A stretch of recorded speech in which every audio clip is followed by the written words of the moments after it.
Sir, ಇತ್ತೀಚೆಗೆ cyber crime ತುಂಬ ಜಾಸ್ತಿ ಆಗ್ಬಿಡಿದೆ ಸರ್. ಮೊಬೈಲ್ಗೆ ಯಾವ್ಯಾವುದು ಲಿಂಕ್ ಕಳಿಸಿ ದುಡ್ಡು ದೋಸ್ತಿದ್ದಾರೆ ಸರ್. ವಿಡಿಯೋ ಕ್ರಿಯೇಟ್ ಮಾಡಿ ಬ್ಲ್ಯಾಕ್ ಮೇಲ್ ಮಾಡ್ತಿದ್ದಾರೆ. ಇದೆಲ್ಲದರ ಬಗ್ಗೆ ಜನರಿಗೆ ಅರಿವು ಮೂಡಿಸ್ಬೇಕು. ನನಗೂ ಸಾಕಷ್ಟು ಕಂಪ್ಲೇಂಟ್ಸ್ ಬಂದಿದೆ ಇನ್ಸ್ಪೆಕ್ಟ್ರೆ. ಅದು ಅಲ್ಲದೆ ಇತ್ತೀಚೆಗೆ ಈ ಮಕ್ಕಳುಗಳು ಮೊಬೈಲ್ ನೋಡೋದು ಜಾಸ್ತಿ ಆಗ್ಬಿಟ್ಟಿದೆ. ಯಾವ್ಯಾವುದೋ ಗೇಮ್ ಆಡೋದು, ಡರ್ಟಿ ವಿಡಿಯೋಸ್ ನೋಡೋದು, ಆಮೇಲೆ ಈ ಸೂಸೈಡ್ ಗೇಮ್ಸ್ ಬರ್ತಾವಲ್ಲ ಅದೆಲ್ಲ ಆಡಿ ಈ ಆತ್ಮಹತ್ಯೆ ಪ್ರಕರಣಗಳು ದಾಖಲಾಗಿದೆ. ಹೌದು ಸರ್, ಇದೆಲ್ಲದರ ಬಗ್ಗೆ ಮಕ್ಕಳನ್ನ ಜನಗಳನ್ನ ಎಜುಕೇಟ್ ಮಾಡಬೇಕು. ಅದಕ್ಕೆ ಸರ್ ಇಷ್ಟು ದೊಡ್ಡ ಕಾರ್ಯಕ್ರಮ ಹಮ್ಮಿಕೊಂಡಿದ್ದೀವಿ. ನೀವು ಎಜುಕೇಷನ್ ಮಿನಿಸ್ಟರ್ ಆಗಿರೋದ್ರಿಂದ ನೀವೇ ಇದಕ್ಕೆ ರಾಯಭಾರಿಯಾಗಿ ಬರಬೇಕು ಸರ್. ನಿಮ್ಮ ಬಾಯಿಂದ ಈ ವಿಚಾರಗಳನ್ನ ಕೇಳಿದ್ರೆ ಜನರಿಗೆ ಅರ್ಥ ಆಗುತ್ತೆ, ಅವ್ರ ತಪ್ಪನ್ನ ತಿದ್ಕೋತಾರೆ. ಖಂಡಿತ ಬರ್ತೀನಿ. ಜನಕ್ಕೆ ಒಳ್ಳೇದಾಗತ್ತೆ ಅಂತಂದ್ರೆ ನಾನು ಯಾವುದೇ ಪ್ರೋಗ್ರಾಮ್ ಬರೋದಕ್ಕೂ ಸಿದ್ಧ. ಸರಿ ಸರ್, ಹಾಗಿದ್ರೆ ನಾನು ಹೊರಡ್ತೀನಿ. ಕಾರ್ಯಕ್ರಮದ ಬಗ್ಗೆ ಎಲ್ಲ ಡೀಟೇಲ್ಸು ನಿಮ್ಗೆ ಕಳಿಸ್ತೀನಿ ಸರ್. ಹಾ, ಒಂದು ನಿಮಿಷ ಇನ್ಸ್ಪೆಕ್ಟ್ರೆ.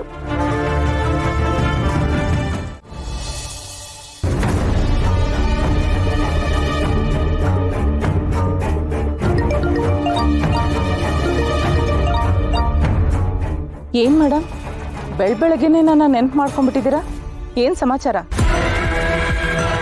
ನೋಡಿ, ಮತ್ತೆ ಹೇಳ್ತಾ ಇದ್ದೀನಿ, ನನ್ನಿಂದ ಕೆಲಸ ಆಗಬೇಕು ಅಂತ ಮಾತ್ರ ಹೇಳ್ಬೇಡಿ. ನನ್ನಿಂದ ಆಗದೆ ಇರೋ ಕೆಲಸನ ನಾನು ಮಾಡೋದೂ ಇಲ್ಲ. ನಾನು ಆಗುವಂತ ಕೆಲಸದ ಬಗ್ಗೆನೇ ಮಾತಾಡ್ತಿದ್ದೀನಿ. ನಿಮ್ಮನ್ನ ಮೀಟ್ ಮಾಡಬೇಕು ಅಂತ ನಿಮ್ಮ ಮನೆ ಹತ್ರ ಬಂದಿದ್ದೀನಿ. ಏನೋ ನಮ್ಮನೆ ಹತ್ರನಾ? ನಾನು ಹೊರಗಡೆನೇ ಇದ್ದೀನಲ್ಲ. ಸ್ವಲ್ಪ ನಿನ್ ಲೆಫ್ಟಿಗೆ ಟರ್ನ್ ಆಗಿ ನೋಡು.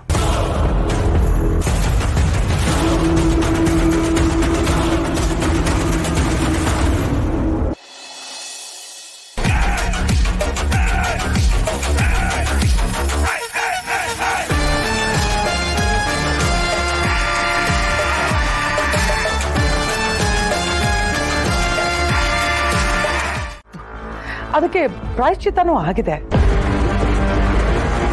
ನಾವಿಬ್ರು ಮುಂಚೆಯಿಂದ ಚೆನ್ನಾಗಿದ್ದವರು, ಸ್ನೇಹ ಸಂಬಂಧ ಇತ್ತು. ಅದಕ್ಕೋಸ್ಕರನೇ ನಿನ್ನ ನೋಡಿ ಮಾತಾಡ್ಸ್ಕೊಂಡು ಹೋಗೋಣ ಅಂತ ಬಂದಿತ್ತು. ನೋಡಿದೆ ಶ್ರೀವಲ್ಲಿ, ವಿಜಯಾಂಬಿಕಾ ಅವ್ರಿಗೆ ನಿನ್ ಮೇಲೆ ಎಷ್ಟು ಪ್ರೀತಿ ಇದೆ ಅಂತ. ಇವರು ನಿನ್ನ ಹತ್ರ ಏನೋ ಕೇಳ್ಬೇಕಂತೆ ಅನ್ಕೊಂಡೆ.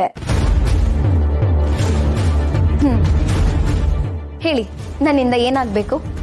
ಏನಿಲ್ಲ, ನಿನ್ನಿಂದ ಒಂದು ಚಿಕ್ಕ ಸಹಾಯ ಆಗ್ಬೇಕಿತ್ತು ಅಷ್ಟೇ. ಇಲ್ಲಿ ಬಾಡಿಗೆಗೆ ಇದ್ದಾರಲ್ಲ ಹೆಂಗಸು, ಅವ್ರು ಯಾರು, ಎಲ್ಲಿಂದ ಬಂದಿದ್ದಾರೆ, ಅವ್ರಿಗೆ ಏನಾದ್ರೂ ಡೀಟೇಲ್ಸ್ ಗೊತ್ತಿದೆಯಾ ನಿನಗೆ? ಓಹೋ, ಇವಳಿದ್ದಕ್ಕ ಬಂದಿರೋದು. ಈ ವಿಜಯಾಂಬಿಕಾ ತುಂಬಾ ಡೇಂಜರಸ್. ಅದು ಅಲ್ಲದೆ ಶ್ರಾವಣಿ ಅವ್ರ ಅಮ್ಮನ ಬಗ್ಗೆ ಇಷ್ಟೊಂದು ವಿಚಾರಿಸ್ತಿದ್ದಾಳೆ ಅಂದ್ರೆ ಅವ್ರಿಗೇನೋ ಆಪತ್ ಕಾದಿದೆ. ಯಾವುದೇ ಕಾರಣಕ್ಕೂ ಇವಳಿಗೆ ಯಾವ ವಿಚಾರನೂ ಗೊತ್ತಾಗಬಾರ್ದು. ಶಿಫಾಲಿ, ಏನಮ್ಮ ಆ ಹೆಂಗಸನ ಬಗ್ಗೆ ಏನಾದ್ರು ಗೊತ್ತಾ ಅಂತ ಕೇಳ್ತಾ? ಇಲ್ಲ ಇಲ್ಲ ಇಲ್ಲ, ನಂಗೆ ಅವ್ರ ಬಗ್ಗೆ ಏನೂ ಗೊತ್ತಿಲ್ಲ. ಅವ್ರು ಹೀಗೆ ಮನೆ ಹುಡುಕ್ತಿದ್ರು, ನಂಗೆ ದಾರಿಲಿ ಸಿಕ್ಕಿದ್ರು. ಅವ್ರ ಜೊತೆ ಮಾತಾಡ್ತಾ ಮಾತಾಡ್ತಾ ಅವ್ರು ಒಳ್ಳೆಯವರು ಅಂತ ಅನ್ಸಿದ್ರು. ಹೇಗಿರು ನಮ್ಮ ಮನೆ ಖಾಲಿ ಇತ್ತಲ್ಲ, ಅದಕ್ಕೆ ಬಾಡಿಗೆ ಕೊಟ್ಟೆ. ಅಲ್ಲ ಕಣಮ್ಮ, ಮನೆ ಬಾಡಿಗೆ ಕೊಡ್ತಿದ್ದೀರಾ ಅಂದಮೇಲೆ ಅಗ್ರಿಮೆಂಟು, ಅಟ್ಲೀಸ್ಟ್ ID ಕಾರ್ಡು ತಗೊಳ್ಳಿಲ್ವಾ? ಅದ್ರ ಅವಶ್ಯಕತೆ ಇಲ್ಲ ಅಂತ ನಂಗೆ ಅನ್ನಿಸ್ತು. ಅವ್ರು ನೋಡ್ದಾಗ್ಲೇ ಅವ್ರು ಒಳ್ಳೆಯವರು ಅಂತ ಮನ್ಸು ಹೇಳ್ತು, ಅದಕ್ಕೆ ಮನೆ ಕೊಟ್ಟೆ. ಇಲ್ಲೂ ಯಾವ ಕ್ಲೂನು ಸಿಕ್ತಿಲ್ವಲ್ಲ, ಏನ್ ಮಾಡ್ಲಿ? ಅಷ್ಟಕ್ಕೂ ನೀವ್ಯಾಕೆ ಅವ್ರ ಬಗ್ಗೆ ವಿಚಾರಿಸ್ತಿದ್ದೀರಾ? ಅಲ್ಲ, ಅದು ನಿಮ್ಮಮ್ಮ ಹೇಳ್ತಿದ್ರು ಆ ಹೆಂಗಸು ತುಂಬಾ ಒಳ್ಳೆಯವರು, ಒಳ್ಳೆ ಮನ್ಸಿದೆ ಅಂತ.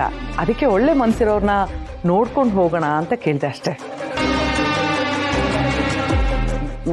ನಾನಿನ್ ಬರ್ತೀನಿ.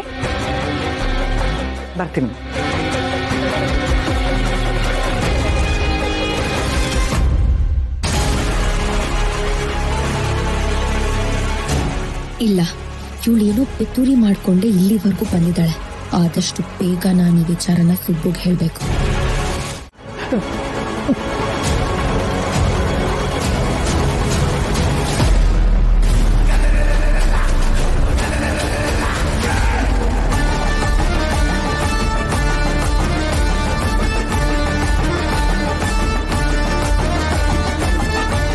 ಏನ್ ವಿಜಯಾಂಬಿಕಾ, ಇಲ್ಲಿವರೆಗೂ ಬಂದ್ಬಿಡಿದ್ಯಾ?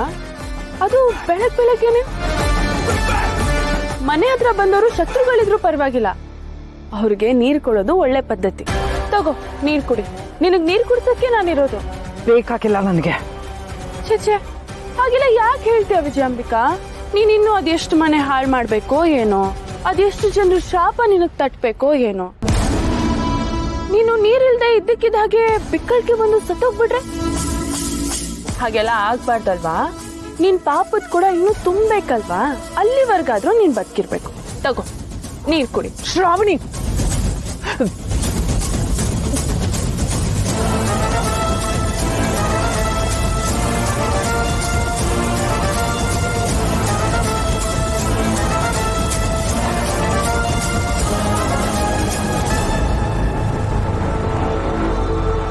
ಇಷ್ಟೊಂದು ಬಿಕ್ಕಳಿಕೆ ಯಾಕೆ ಬಂತು ವಿಜಯಾಂಬಿಕಾ? ಮೋಸ್ಟ್ಲಿ ಯಾರಾದ್ರೂ ನಿನ್ನ ನೆನ್ಪು ಮಾಡ್ಕೋತಿದ್ದಾರೆ ಅನ್ಸುತ್ತೆ. ನೀನಂತೂ ಯಾರಿಗೂ ಒಳ್ಳೇದನ್ನ ಮಾಡಲ್ಲ, ಹಾಗಾಗಿ ಒಳ್ಳೆಯವ್ರು ಯಾರೋ ನಿನ್ನ ನೆನ್ಸ್ಕೊಳಲ್ಲ. ಮೋಸ್ಟ್ಲಿ ನಿನ್ ಮಗ ನಿನ್ನ ನೆನ್ಪು ಮಾಡ್ಕೋತಿದ್ದಾನೆ ಅನ್ಸುತ್ತೆ. ಅದಿರ್ಲಿ, ನೀನು ನಮ್ಮನೆವರೆಗೂ ಬಂದಿರೋದು ಯಾಕೆ? ಏನ್ ವಿಷಯ? ಬಂದವಳು ಹಂಗೆ ಹೋಗ್ತಾ ಇದೆಯಾ? ಏನಾದ್ರೂ ಮನೆಯಿಂದ ಆಚೆ ಹಾಕ್ಬಿಟ್ರಾ? ನೋಡು ಶ್ರಾವಣಿ, ಬಾಯಿಗೆ ಬಂದಾಗೆಲ್ಲ ಮಾತಾಡ್ಬೇಡ. ಯಾಕೆ ಕೋಪ ಮಾಡ್ಕೋತಿದ್ಯಾ ವಿಜಯಾಂಬಿಕಾ? ಇವತ್ತೆಲ್ಲ ನಾಳೆ ಅದೂ ಆಗತ್ತೆ. ಅಪ್ಪನೇ ಕುತ್ಕಿ ಹಿಡಿದು ನಿನ್ನ ಆಚೆಗೆ ತಳ್ತಾರೆ. ನಿನ್ನಂತವಳನ್ನ ಇನ್ನು ಮನೇಲಿ ಇಟ್ಕೊಂಡಿರೋದೇ ಹೆಚ್ಚು. ಆತರ ಯಾವತ್ತಾದ್ರೂ ಒಂದು ದಿನ ನೀನ್ ಕುತ್ಕಿ ಹಿಡಿದು ನಿನ್ನ ಆಚೆ ತಳ್ತಾರಲ್ಲ, ಅವಾಗ ನಿನಗೆ ಇರೋದಕ್ಕೆ ಒಂದು ಬಾಡಿಗೆ ಮನೆ ಅಂತ ಬೇಕಲ್ವಾ?